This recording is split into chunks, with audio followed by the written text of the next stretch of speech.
Hey, how's it going guys? Jack and Matt here with the Toasty Bros, and today we're going to be building the cheapest feasible PC at the start of 2021. You can't really find graphics cards right now, and today we're going to show you a PC that you can build right now that can play some games and can be upgraded in the future when things settle down. But before we get into that, let's hear a word from today's sponsor.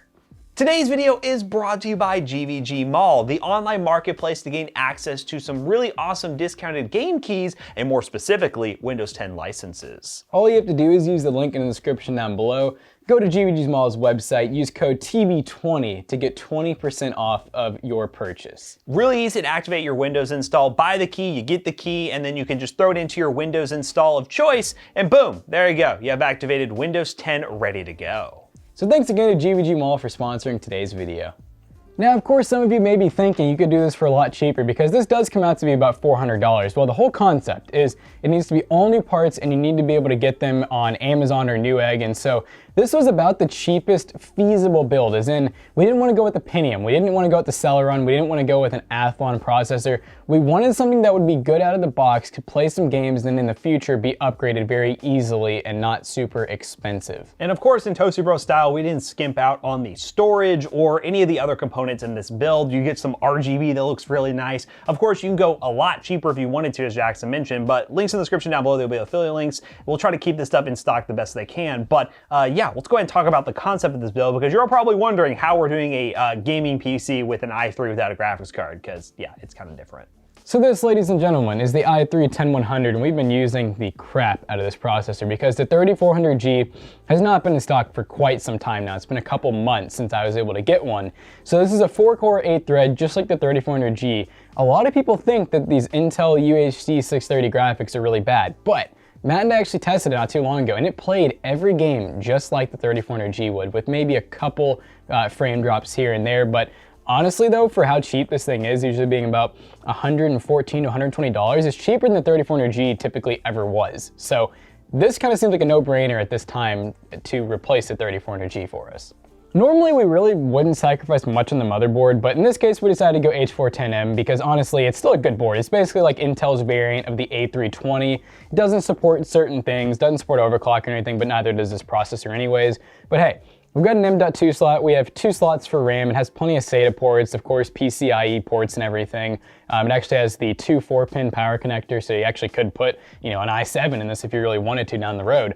But normally we'd go with like a B460, but in this case we're trying to do the cheapest, and it doesn't really make much sense when you could buy one of these for like $54. And here's the one thing that we kind of skimped out on, kind of did, kind of not. You gotta remember it's Intel, so it really can't support any high-speed RAM, but 2666 will be plenty to get us by. It's dual channel, which we recommend. Now it's only 8 gigs. We almost always use 16 now, but RAM prices are going up at the time making this video. A 16 gig kit of RAM is no longer, you know, $50 to $60 for some cheap stuff. Now, you're gonna be paying around $70 to $80 even for some of the cheaper RAMs. So with 8 gig kit right here, I think we paid around $41, $42 for this. So it was a lot cheaper, and we had to do it to keep this build cheap.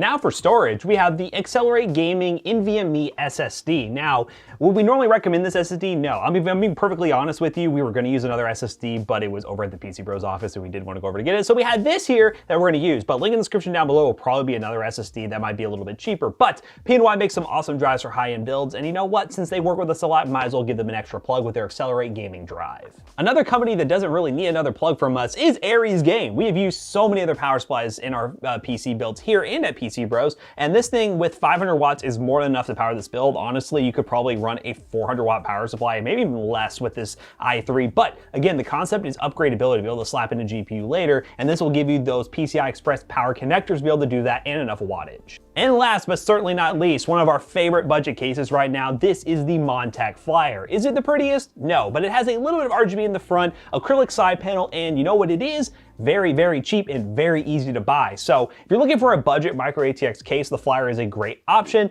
And yeah, we're very excited to put this thing together. I'm really excited to see how this thing performs in esports titles, because that's mainly what you're gonna be using it for. So how about we not waste any more time and put this thing together?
ladies and gentlemen, now that we have this quote-unquote gaming PC all put together, let's talk about some benchmarks real quick. Now, yes, we are using an i3-10100 with Intel HD graphics. The world is kind of crazy right now, and given that it's really hard to find anything, even APUs right now, this might be a decent option for you because we've noticed the i3-10100 through everything going on has been the one thing that stayed in stock and it's still a good option.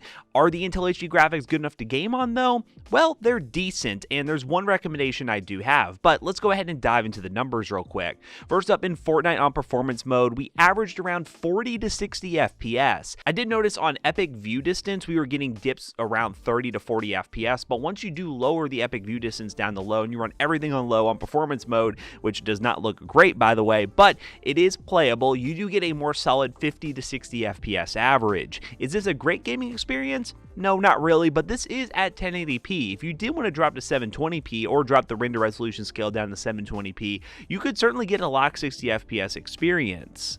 Now, at the beginning of this video, we mentioned this thing can perform close to a 3400G in terms of its onboard graphics, and it does come close when you do one thing, and that is use more RAM. If you do use 16 gigs of RAM from our testing, you do get a significant bump in FPS because, as you can see in all the benchmarks we do, our RAM usage is around 7.5 gigs, which this whole system has 8. So at that point, we're starting to lose some performance because of that. So I could see a real legitimate case to recommend getting 16 gigs of RAM for this PC and have the ability to upgrade later in the future with a graphics card and have a really powerful gaming system that, well, can service you now in basic games, but if you do want to expand into more demanding games, you could slap a modern GPU in there, let's say like max like a 2060 level card, and you could have a really awesome gaming experience.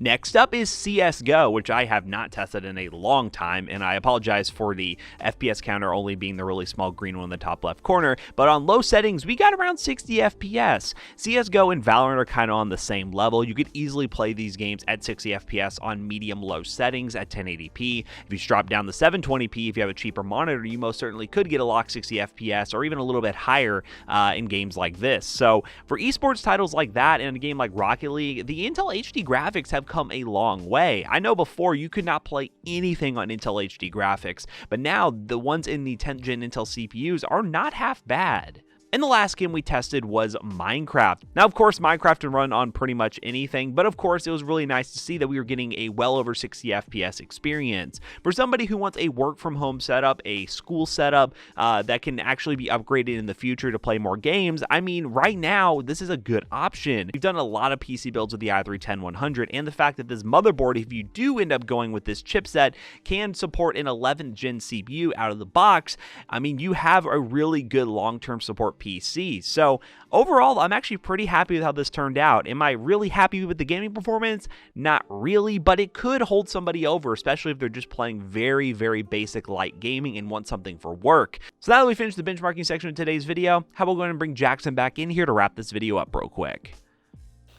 Okay guys, so as you can tell by the benchmarks, it is not quite the level of a 3400G, but that's only because I don't think we've tested a 3400G with only 8 gigs of RAM. Typically we did 16 gigs, and when we did 16 gigs with a similar build, we were getting 3400G levels basically.